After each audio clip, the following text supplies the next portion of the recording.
prepare that. So we will do it next week. So next week we will spend 1 hour on, like, I think we will have 4 or 3 groups for you guys. Then you can select your partners, and each group will be 2 to 3 person. And we'll assign a topic to you guys. And in the detail, I will talk about next week. And also next week we invite Dr. Sher from TSI to talk about the heterogeneous integration process. Okay, so let's say it should be also very interesting. Okay, so today we are going to start with piezoresistive sensors. So it's similar with piezoelectric sensor, but just this time the variation is not directly being the voltage, but it's the changing of the resistance. Okay.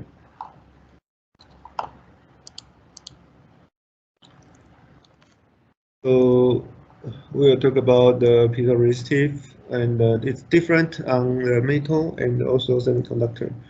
Okay, and we'll talk about how to make piezoresistors with metal, silicon, and polysilicon. And we'll talk about the piezoresistivity on the single crystal silicon, and about the conditions, like how we decide, and also we'll talk about more detailed about the analysis on cantilevers and also membranes. Okay, so that part is important not just because this chapter, but as long as you have sensors that have deformations, you want to convert the deformation to either acceleration, pressure, or vibration.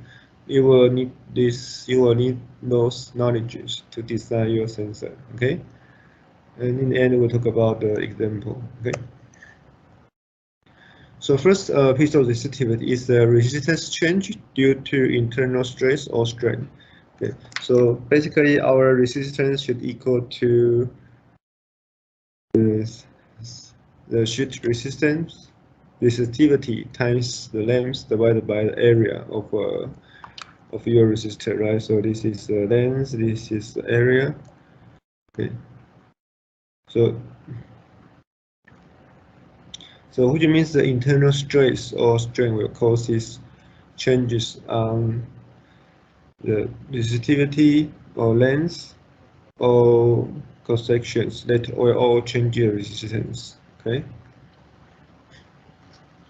So there is some difference for, like, we can make piezoresistors with either metal or semiconductor. Okay. But for metal, this usually resistance change is because the deformation of length and cross-section area. Okay, so like with metal, usually it's softer, so it can be elongated or pressed, right? So it's a deformation of length and the area will change the resistance.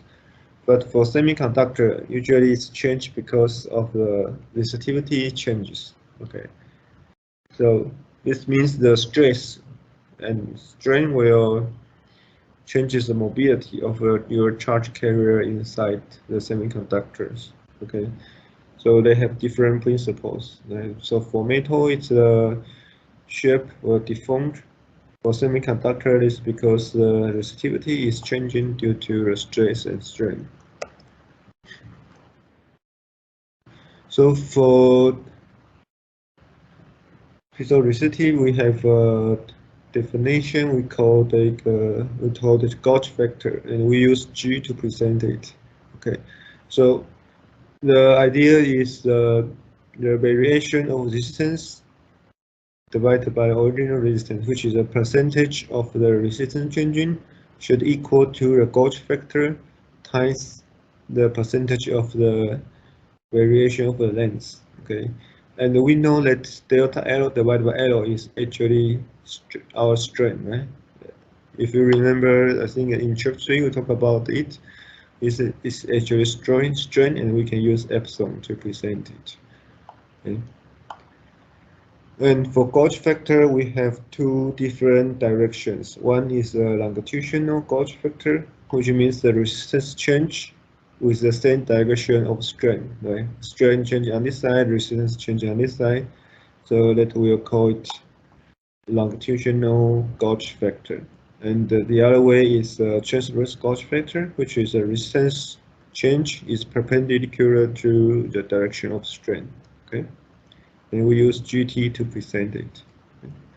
So in constant, usually for this kind of structures, because you see we make the resistor longer on this part, right? So typically longitudinal gauge factor should dominate the resistance changing, okay?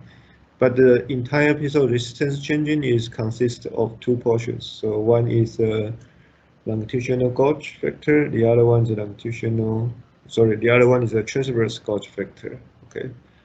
So to accurately calculate the variation of the resistance, we should consider both directions, okay?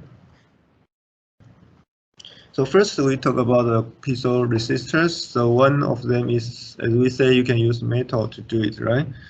So for metal, the gauge factor usually is 0.8 to 3.0, which is very small. And we can typically deposit a metal and a pattern it. And as long as the length changing or cross-section changes, the resistance will change, right? By then we can detect the stress and strain by the resistance changing, okay? The other two is single crystal silicon piezo resistors. So usually we need to dope it to require, we need to dope some dopants so it can have resistance. Otherwise, it's like for semiconductor, if we don't dope in anything, usually it's insulator. Okay, so we need to put some dopants to make it become a resistor. Okay, and the gauge factor usually depends on rotation of the piezo resistor. Okay, so for single crystal silicon piezo resistors, we will talk about the direction issues. Okay, so because it's related to the crystal directions, it's not always the same in all the directions. Okay, so like for metal, I think gauge factor is always similar because it's only related to your length and the cross-section changing, right? But and also the resistivity is the same. But for single crystal silicon, it's the crystal lattice will changing the gauge factor. So different direction will have different gauge factor on it. The other one is polysilicon. For polysilicon, because it's not fully crystallized materials, right? So usually the gauge factor will not depend on the crystal direction so much, okay? But usually it depends on the deposition condition, but it will be lower than the single crystal silicon, okay? But still we need to doping it to have to make it have lower resistance. So a common way to do a single crystal silicon piezo resistor is that we can use a mask for doping. So we can first we doping area with a couple resistance, and the second we can also doping the rest of the portion. So this is a contact region. This will be the detect region. After that, we put metals on top as lead. So if we change this, the resistance changes happens here. We can measure the resistance changing from these two metal leads. Okay. So as we just discussed for single crystal silicon, the gauge factor will be different based on different crystal direction, right? So here is the situation, okay? So this is the resistance, change of resistance, and they can be equal to the piezo resistive coefficient times the stress we provided, okay? So And from the equation here, you can see the piezoresistive coefficient is different when the direction of stress and directions of current is different. Okay. So like this one, if they are alike, they are both 100, then they will be longitudinal, and your piezoresistive coefficient is pi11 only, right? So you can just read this one as the piezoresistive coefficient, okay? And our gauge factor is equal to the piezoresistive coefficient times the Young's modulus, okay? So E here is Young's modulus.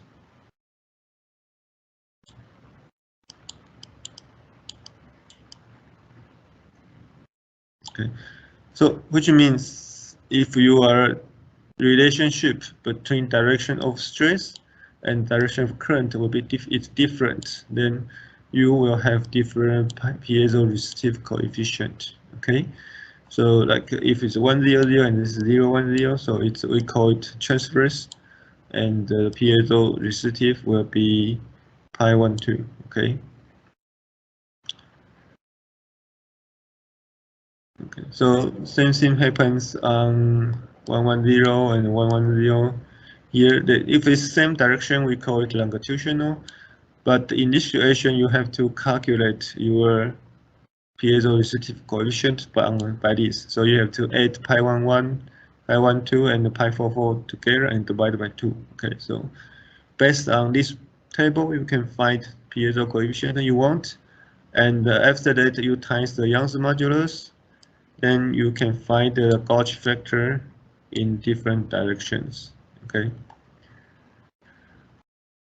Okay.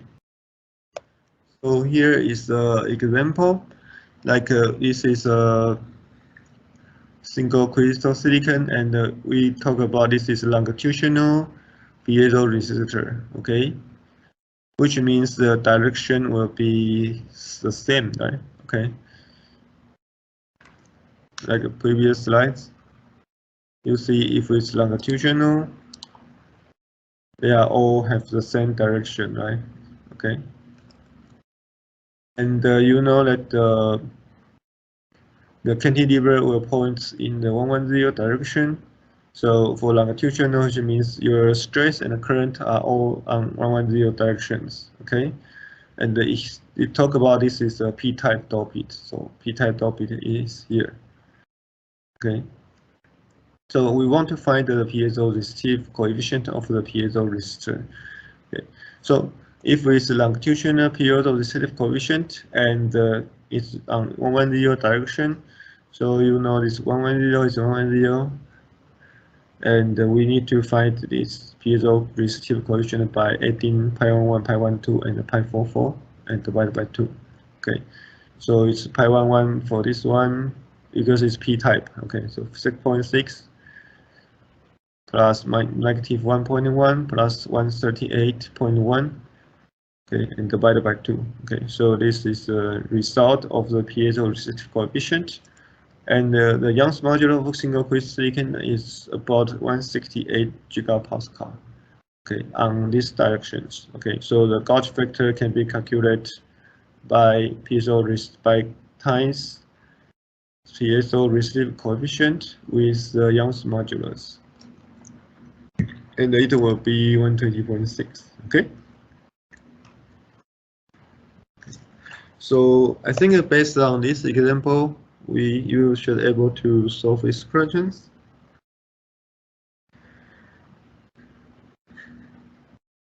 Okay.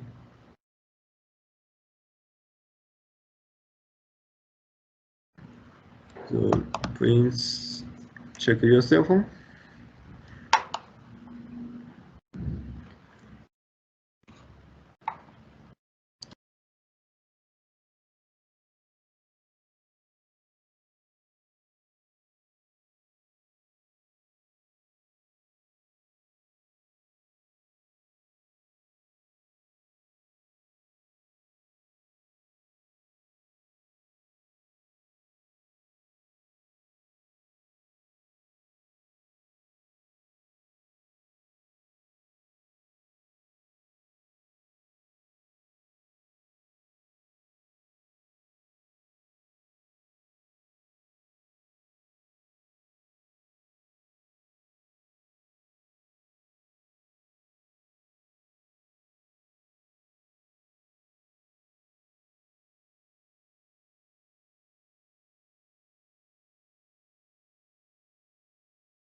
30 seconds.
Okay. So let's take a look first.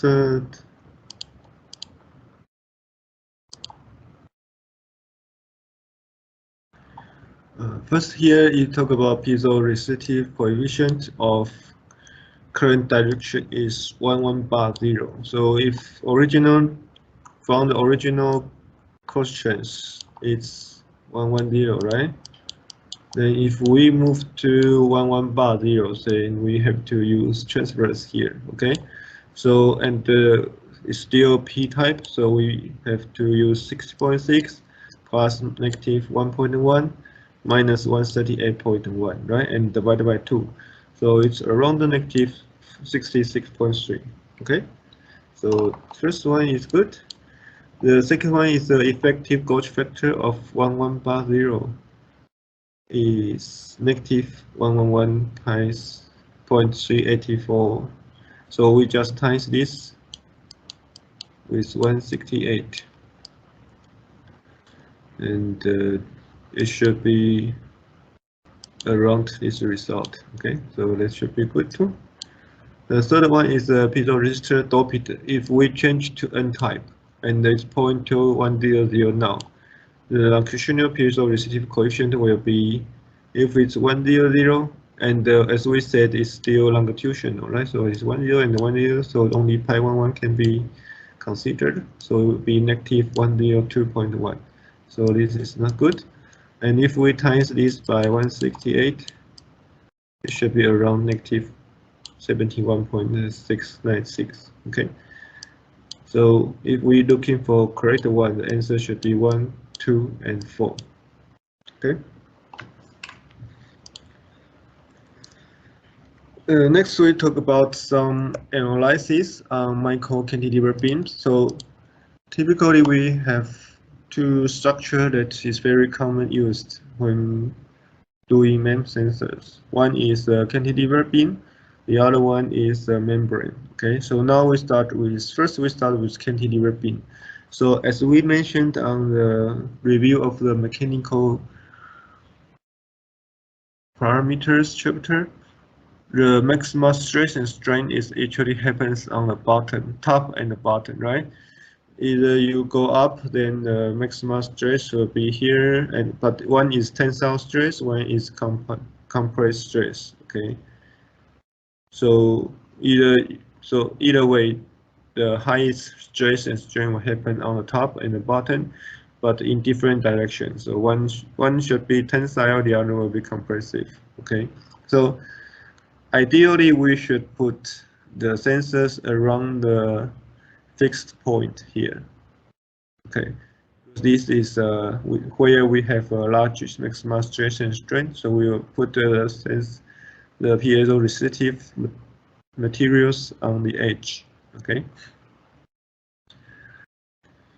so if it's a symmetric homogeneous material, then we should have the tensile stress and tensile compressed stress should be the same. Okay, and we can calculate the maximum strain as use this equation. I think we introduced this before, so you can just keep it in mind. Okay. The next one is stress analysis for rectangular membranes. Okay, so here we just talk about the result. Okay, this is a rectangular membrane, and the maximum stress should happen on the long side, the edge of the longer side. Okay, so if it's square, then the maximum will happen on the 4 edges. Okay, on the center of 4 edges. Okay. And so this is a maximum stress we have, and also we also have equation to model the stress in the center. Okay, this is a stress in the center, and the displacement on the center we can also calculate by the equation here. Okay, but one thing you have to remember is the maximum stress happens on the edge, right? And it should be like if we go down, we should have a tensile stress here, but in the center it will be compressed stress, right? If on the surface too, it means you pull this part, but here you are compressing. Okay, so the stress direction close to the center and close to the edge will be different. Okay, but anyway, just remember that for rectangular membranes, the maximum strain will be on the center of the longer edge. Okay. So, and that will be where we place our piezo resistor. Okay. So, with this one, we have some consideration for the design of piezo resistive sensor. So first, if it's material, then we talk about we have metal and we have silicon and polysilicon, right? And usually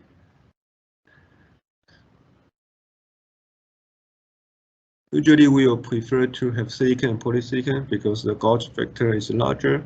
But sometimes if you need larger movement, we may consider to use metal. Okay, and by using polysilicon or silicon, you can tune in the resistivity and the gauge factor by the doping concentrations. Okay, that's what we can tune here. The other thing is the temperature sensitivity. So like metals, you know, when the temperature changes, the shape also changes, right? It could be expand, could be shrink because of the temperature.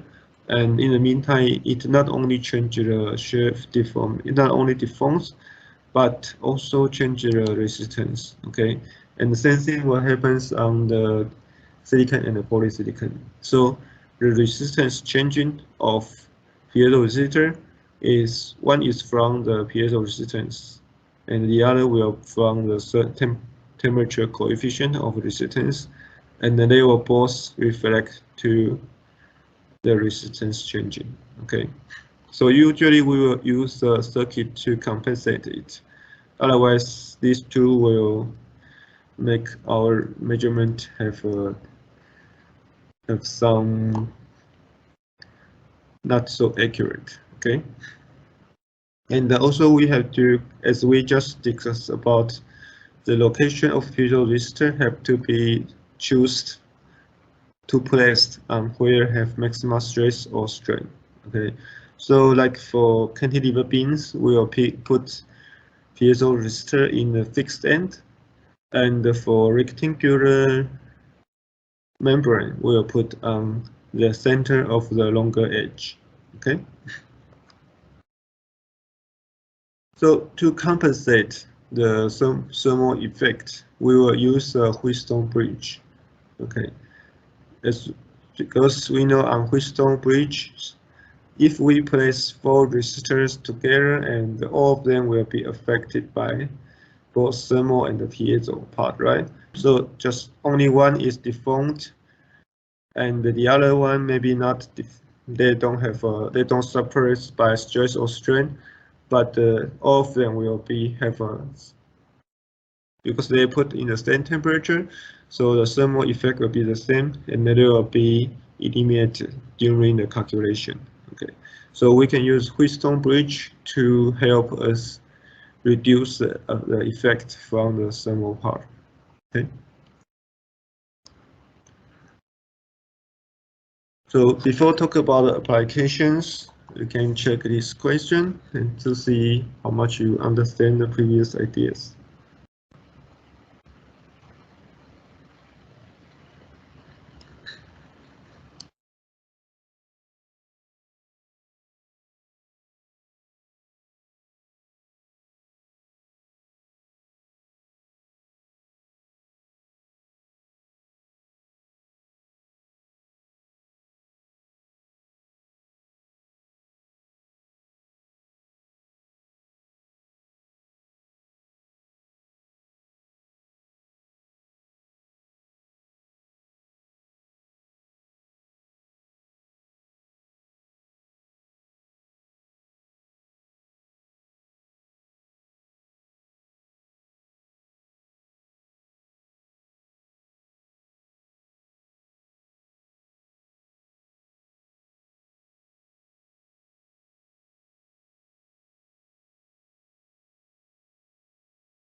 20 seconds.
Okay, so first we say the piezo resistor are put in the place with minimum strain. That should be not good, right? We need it on the maximum strain. Okay. Second one, we want to at the initial state. If we assume the initial state of the beam is at T equal to 40 degrees Celsius, so you say for 40 degrees Celsius, it's here, right? Originally it's here, and when the temperature going up, the stress on the piezo resistor will getting larger. It's like it's going up, which means we move to like 60 degrees, and then you see the stress is increasing, right? I mean, earlier it's he didn't mention it's a tensile stress or compressive stress, but the number is increasing, so it should be good. The third one is Wheatstone bridge could be used to compensate resistance variation due to the temperature. Is good as we just discussed. Okay. The last one is if 4 beams have been merged, like if the original you have 4 beams, right? Then if we merge the 4 beams to become a membrane, and we said the piezo resistor will place on the largest stress and strain part, okay, which will be the center of the longer end. Okay, it's not the 4 corners. Okay, so the answer will be 2 and 3. Okay,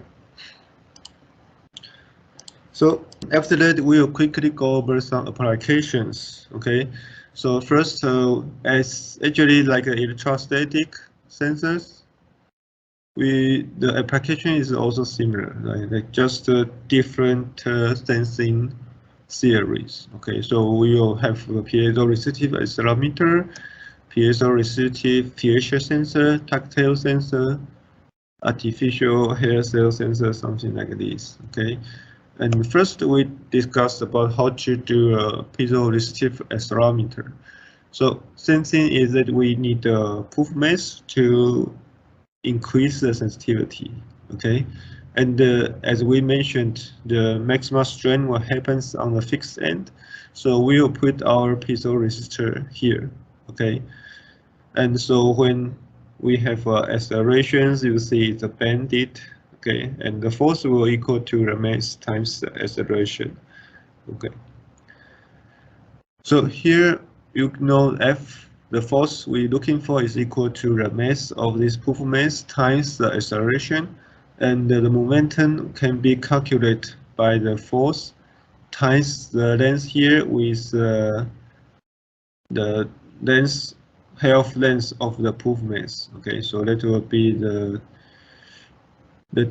the leverage for the momentum. Okay, and we know we talked about this equation before. Is maximum strain is equal to the momentum times thickness divided by 2 times Young's modulus times the intrinsic momentums. Okay, and this I here we can calculate by the equation we discussed before, so we can rewrite it as these forms. Okay, and then we know the resistance change is equal to the gauge factor times epsilon. Okay, so in the end, and we replace the force with m times a here. Okay, so we will find the relationship of this cantilever beam with the proof mass with the variation of the resistance. Okay, so if we move the acceleration here, is the sensitivity of our acceleration is actually proportional to how large the original resistor is, how large the mass is, and how long is it. So if we have big mass and a softer beam, we will have higher sensitivity. Okay, but we know the resonance frequency we can calculate by this equation here, and the mass is underneath. So for small mass and rigid beam, should have higher resonance frequency. Okay, so as this figure you see here, usually what the region we are using is on this part because it's more like a unitary gain area.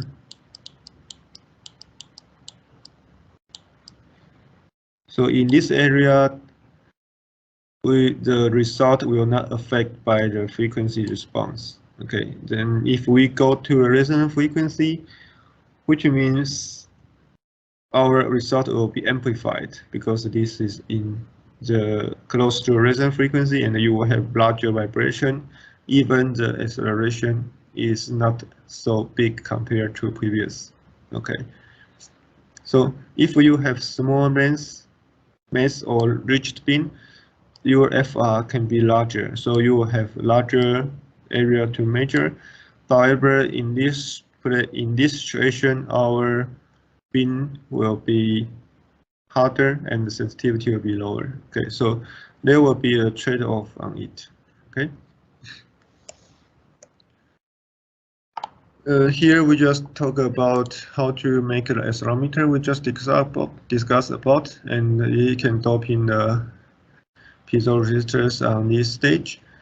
One thing you can check is here on this process, he is going to remove the mask with the and also etch this area out here. Okay, so they are actually remove the hard mask with the silicon on here together. Okay, but how to make sure we etched in, like how do we stop on the correct timing? Because if we keep etching, you can see this place here will be etched out, right? So your cantilever beam will broken. So the way to do is to create an observation window here. So during the etching, we can keep checking this observation window until we can see through it, and this hard mask here should be already removed cleanly. Okay, so it's just a technique to do. I think usually we use wet etching for this, so we can quickly remove everything, and also we can look at what it happens. Okay, you can also use dry etching, but the problem for dry etching is because it's slower, and you have to have vacuum inside. So you have to, when you want to check it, you need to discharge the chamber and again and again to check this window. So usually if we see the observation window, usually used in a wet etching process. Okay. Okay, so for pressure sensor, usually we use membrane for pressure sensors, right? And as we said, the center of four edges should have largest stress or strain. So that's why we place the sensors here. Okay. And on the back, usually we use silicon bulk etching to remove the silicon and make a chamber here. So if we have external pressure goes in, then the stress, the resistor here should have a tensile stress up works on that. Okay, and the maximum stress can be calculated by the equation we discussed before.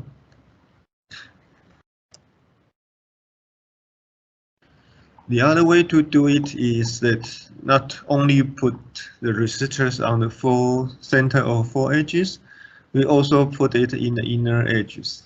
Okay, so as we discussed before, on the outside it should be tensile stress when we pull everything down, but inside is actually compressed stress.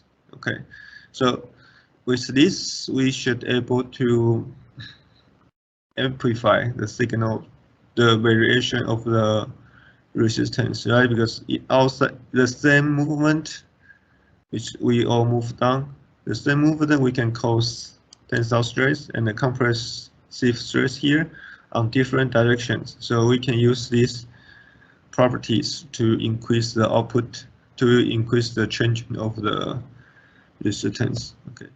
So how to do it would be like this. So this is a simulation about the rectangular membrane. So if it's red, which means it's a positive, it's a tensile stress. If it's blue, it goes to compressive stress. So you can see on this four corner, you have a tensile stress, and this four corner here, we have compressive stress. So if we put piezo resistance resistor here, we can measure compressed stress. Okay. And how to amplify the signal is we can use the half bridge circuit.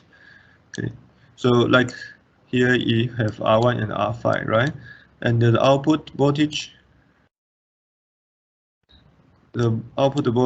usually equal to the, let's say VI here times R1 plus R5, and on top is R5 too, right? So, and we know at R5, what we have is compressed stress. At R1 is tensile stress, right? So if the tensile stress makes R1 increased. So if R1 increased and R5 decreased, H2 decreased. So our variation should be larger than just consider R1 itself, right? So by using this way, we can amplify the variation of the resistors. Okay. So we will keep going later. Okay.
Okay, please make sure to register. We will give you 3 minutes.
Okay, let's keep going. So here is just talk about how to make this device. Okay, so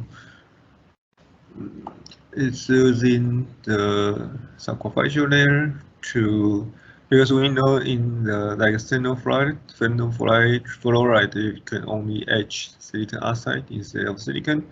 So by the high selectivity etching, you can create a vacuum chamber. Okay. The next one is a tactile sensor, so which means it's like a touch screen, right? You want to interact with either a monitor or your device by sensing where you touched. Okay, so you can use a touch sensor like this. You have a like this one have a array of that. So where you touched will be detected, and you can use it to do some location to locate it where you touched or multi-point locations, something like that. Okay. So the same for touch sensor because you are going to press it, right? So you can also use the half bridge circuit, trying to amplify the output by by changing the variation of resistance to the variation of the voltages. Okay, and it's more straightforward when we want to create the systems. Okay. I think some people trying to do this artificial hair cell sensor, so it's mimic the hairs on the human bodies, but using the different inner stress, we can try to make those structures moving up, and then this will act like hairs, right? So if there's a wind or flow through it, it will have stress and strain happens on the fixed end, and you can sense it. Okay. And also you can use Wheatstone bridge to cancel the thermal resistance also. Okay. So that will be the cross section of it. So you have couple layers here to try to make it rise up by itself. Okay. And this one is implant sensitive. So it want to detect the movement in parallel with the performance, right? So that's why you have this one you still have a thicker angle, so it will trying to reduce the move up and down. Okay, so this one is thicker and hard to move, but here your surface is thinner, so you can move left and right. Okay, so that's why we call it in-plane sensitive axis. Okay, and this is just mentioned about how to make this kind of device. Okay, so with the previous descriptions, please trying to find out the answer of these questions.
Uh, 30 seconds.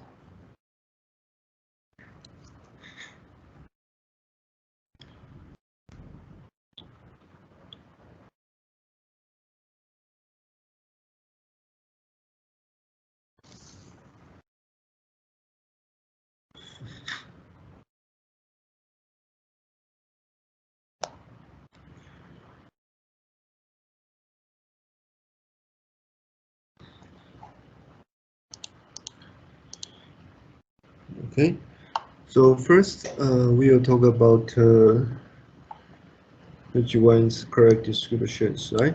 So we know if we have a Wheatstone bridge like this, the V out will be equal to V in times R2 R1 sorry R2 over R1 plus R2 minus, because this is positive, so we use this one to minus the other side, which is R3 over R3 plus R4, right? So this one is good. And second one we talk about V out. Okay. So let's give second one first. We can go to second three. Option 3, the stress at R1 and R4 are the same type. So we know this is outside, this is inner, right? So they should be tensile, one will be tensile, the other will be compressive. So they should be not the same, okay? And he say R2 and R3 say the same thing. R2 and R3 one is inside, one is outside, so they will not be the same. So this is also incorrect. So let's check this one, okay? So here we have arrows to talk about its increase or decrease, but this is anyway, this is in the same directions, right? So you can replace R1 with R plus R0 plus delta R, right? And we can also replace R2 with R0 minus delta R. This is because this arrow is on this side, so I use minus. And also this is R2 is R0 minus delta R also, okay? So here we get this one will be eliminated. So we have, for these terms, we have 2 R0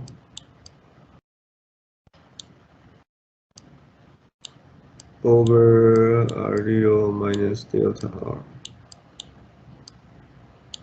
okay? And on the other side, we should have the same part, the same result. So will be 2 R0 over R0 minus delta R also, right? And they will be cancelled. So the result will be negative delta R divided by R0. So it should be good. So answer will be 1 and 2. Okay. So before we go to chapter 6, we will discuss about the homework first. So the homework here is to trying to build a model for the circular composite plates. Okay, so as you can see here, we will provide the result. We will provide the example to do an analytical model, and you will have to use the analytical model to calculate the result based on the signals. And first, I think we will give you a note about how to do it. So first is actually find the neutral axis, and based on neutral axis, we will calculate the different locations if we know the thickness of each layers. Okay, and we will ask you to draw to scan the radius of this composite plate and trying to find the resonant frequency here. Okay, and we will give you some answers that we calculate by FEM model. Okay, we use console to give you the numbers, and you should able to compare the result, and the results usually have to be similar. Okay, so anyway, I will put this one on the Moodle, and you can check the temperature, the homework. Okay, so first we will give you an example code, so you can check the MATLAB example. Is the name will be chapter 5.m, and we will give you a note, and maybe I was thinking about if we give you a paper or not, and also you have to use the note to solve the question we asked you to do. Okay. So I will put those on the Moodles probably tomorrow and trying to please find some time to finish it. Okay.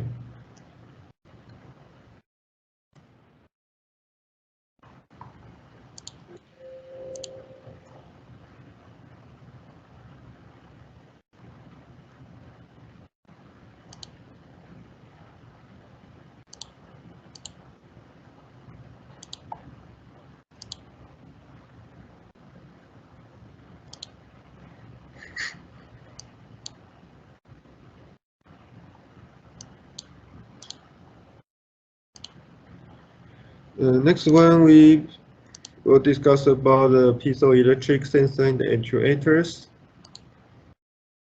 So I think last week Professor Lee gave a very good explanation about how the piezoelectricity is and how it happens and what's the definition of it. So this one we will use those concepts to do applications. Okay. For first, we'll still have a review of the piezoelectricity, where it's from, and how to enhance the piezoelectric coefficient. And we'll talk about the mathematical expression of it. So it's like how to express the direct effect and the indirect effect, how to convert from strain to piezoelectricity, how to convert charge displacement to the stress due to the stress and the piezoelectricity. Okay, so we'll review a piezoelectric coefficient matrix again, and then we'll have analysis on the cantilever piezoelectric actuator. Just give you an idea how to use the piezoelectric devices. Okay, and how to design it. And we'll talk about some materials like common materials like quartz, PVT, PVDF, and zinc oxide. Okay, so and after that we'll talk some examples. First one is piezoelectricity. So as Professor Lee mentioned about, we have direct effect and inverse effect, right? And direct effect is the stress causes the generation of charge, L voltage. So you apply some force on it, and you will generate the voltage difference, which we call direct effect. Okay. For inverse effect is that we apply voltage on the material, and it causes the deformation, like cause the stress and strain on the materials. Okay.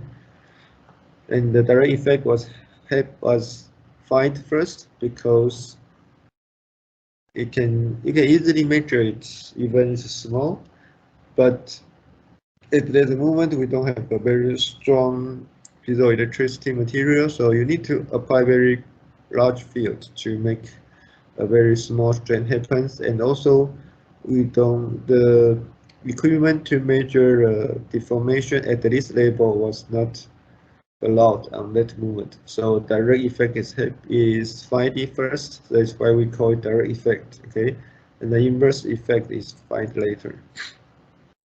Okay, and as Professor Lee mentioned about the crystal lattice will define if you can be a piezoelectric material or not, right?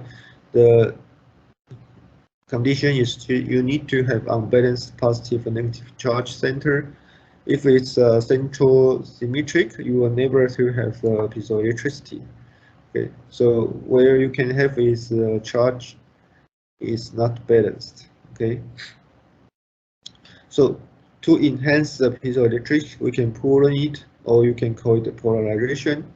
So one way is to apply a very strong electric field to enhance the asymmetry to make the charges move more close to the original place and make them have stronger interactions. Okay.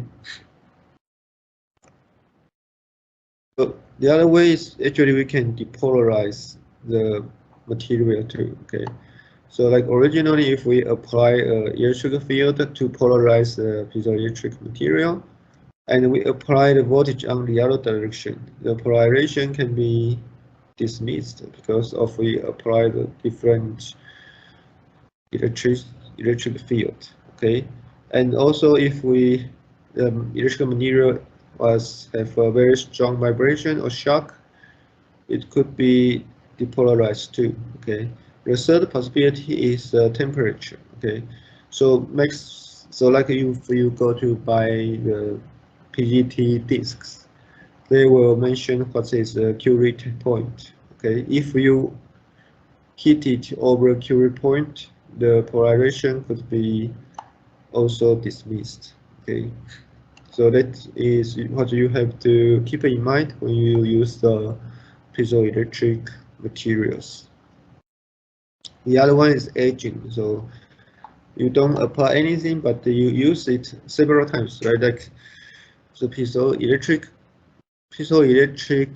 is like you save the energy inside the piezoelectric material, and as long as you actuate it a lot of times, the energy will lose, right? So it will degrading, and eventually you will lose all the electric properties. Okay, and also when we use it, the crystal lattice will become more and more randomly because we keep move the structures. Okay.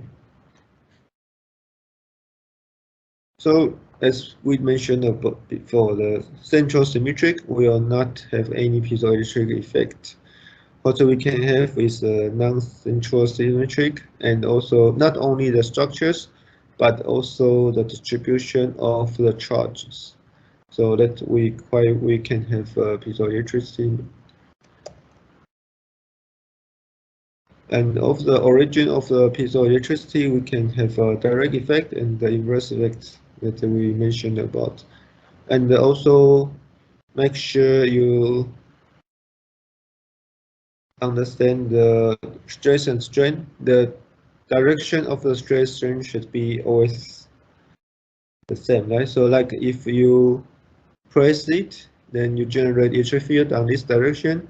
When you pull it, the electric field will generate on the opposite directions. Okay, so either direct effect or inverse effect have the same situation. Okay, so that what happens that have the direction will align with each other. Okay, so we have these questions. Just please think about it.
20 seconds.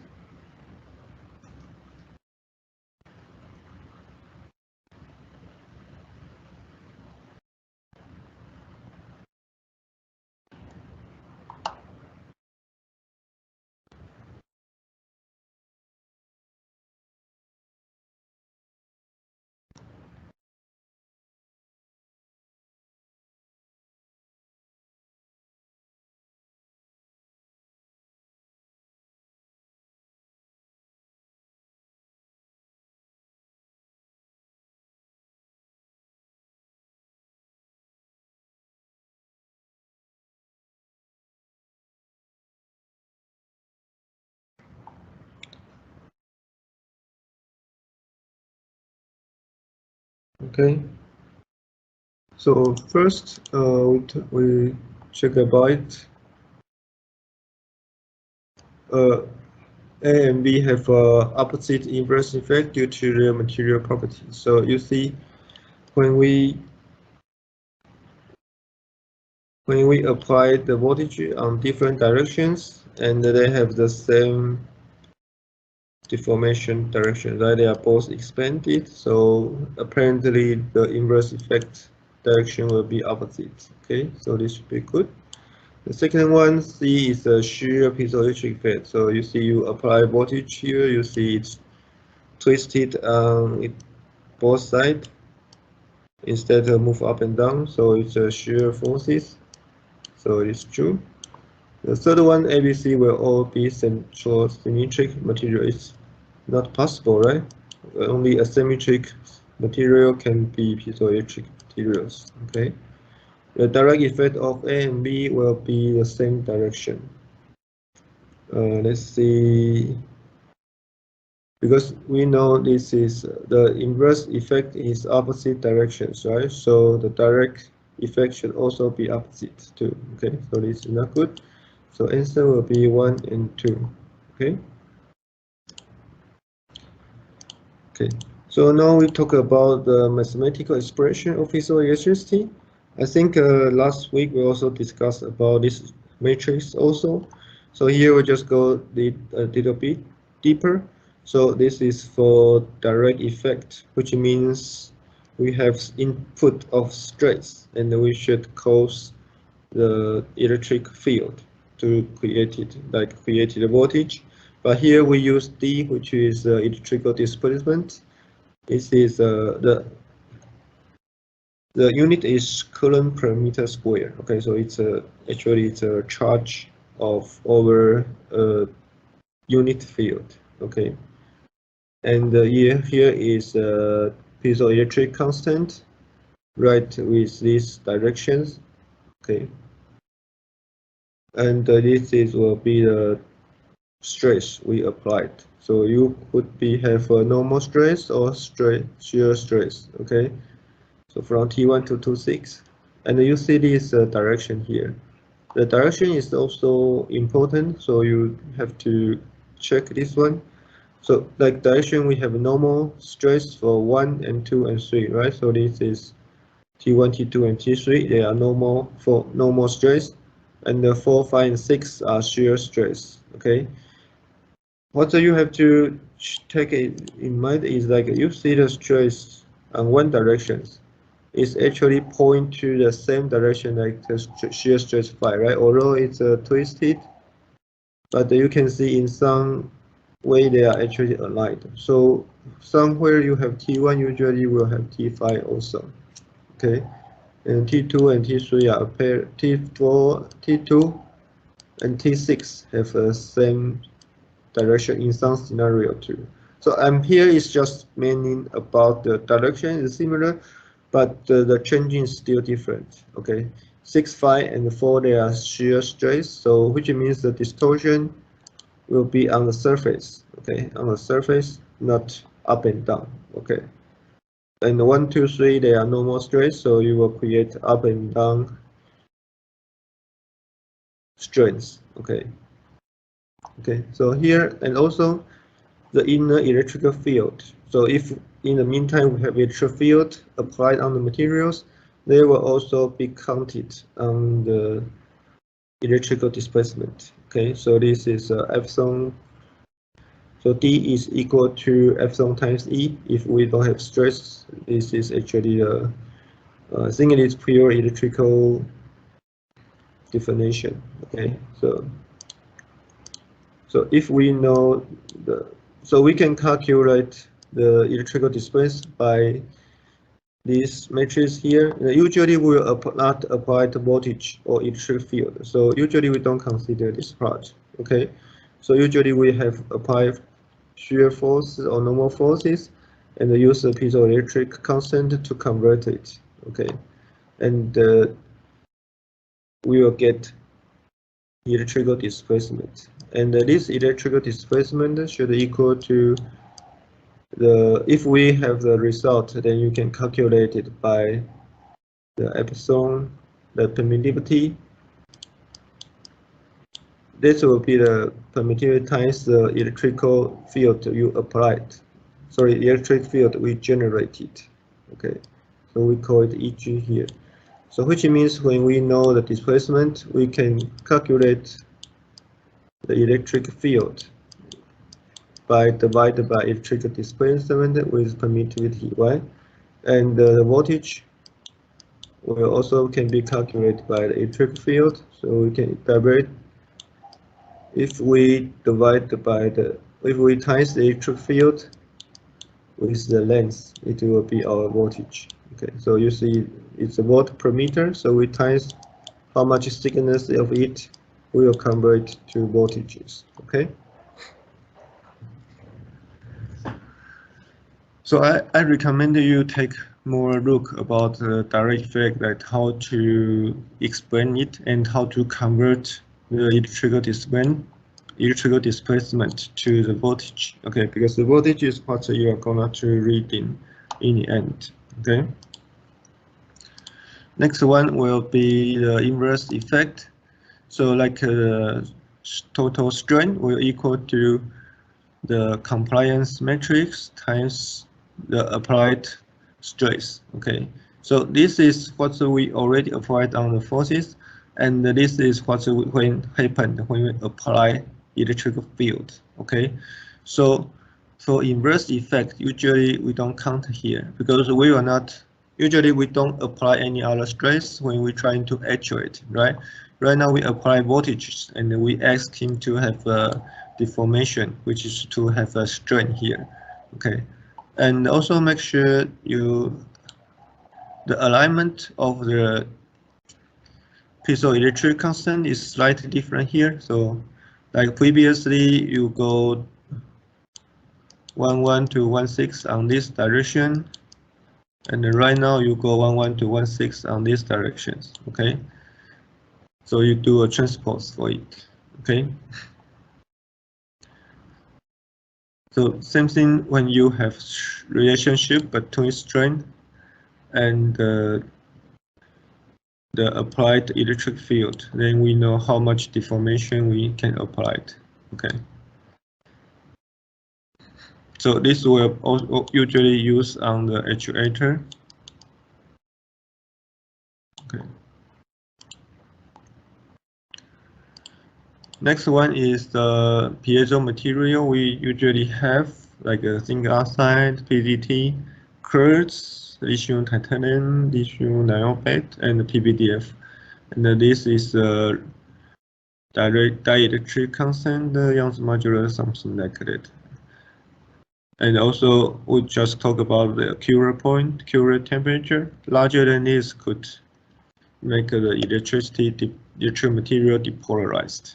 Okay, and usually for MEMS we need a thin film, and we want to easier to deposit and the patterning. Okay, and we need to have a reasonable piezoelectric constant, like especially for D31. Okay, and so usually we use zinc oxide or PGT to do it. Okay. So here is we will introduce some materials. So first is quartz, and you have to take a look about the piezoelectric constant matrix here, and you immediately you can understand a lot of them are zeros, right? So which means on that direction they don't have piezoelectricity, and only part of it is meaningful. Okay. The special part of quartz is this natural piezoelectric material, so you don't need to pour it. Okay, and it's very good at thermal. It has very good thermal stability. Unfortunately, usually it's bulk and it's hard to make a thin film, so it's difficult to use on the MEMS. Okay. For PET, it's a family of piezoelectric materials. I think last week we called it perovskite material group. Okay, and also if the composition is different, then the piezoelectricity will also different, right? Like if we change the proportion of titanium and the zircon, you see it's 0.4, 0.6, and then you see the piezoelectric constant matrix, the values will typically different. Okay. Usually for thin film, 50% of it and 0.48% of titanium should have largest values across all of them. Okay. And this is, so far we know, is the highest dielectric constant material, and the piezoelectricity coefficient is good. Okay. So usually it's widely used on making acoustic sensors. Okay.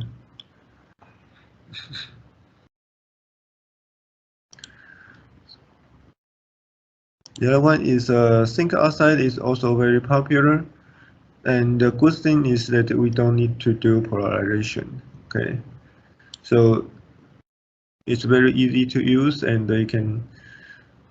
I think in CMOS fabrication, it can easily be applied too. Okay. And now we have questions, so you can just check the previous slides. You should be able to answer it.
30 seconds.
Okay, so let's take a look.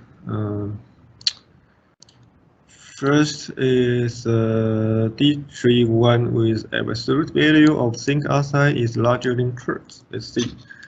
Okay, so for zinc oxide, the D31 is negative 5.43, and for quartz, it will be 0, right? So apparently it's larger. So this should be good.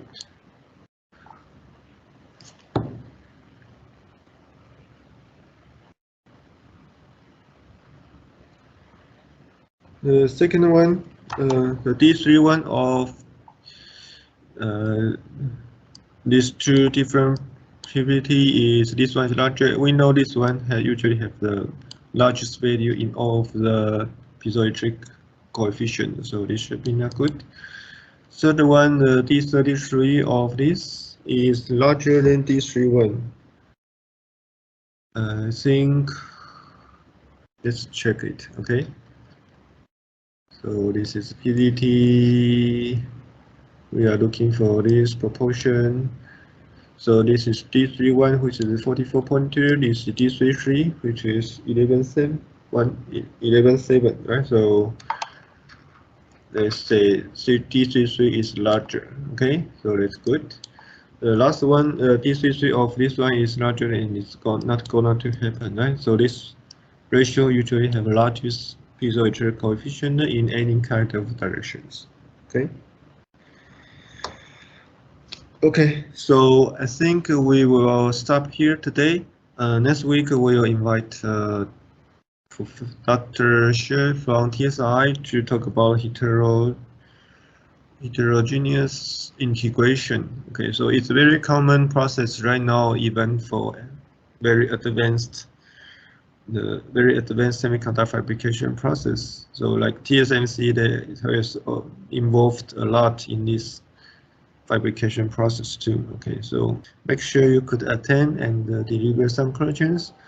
We will provide homework 3 maybe tomorrow to you guys. Okay, thank you.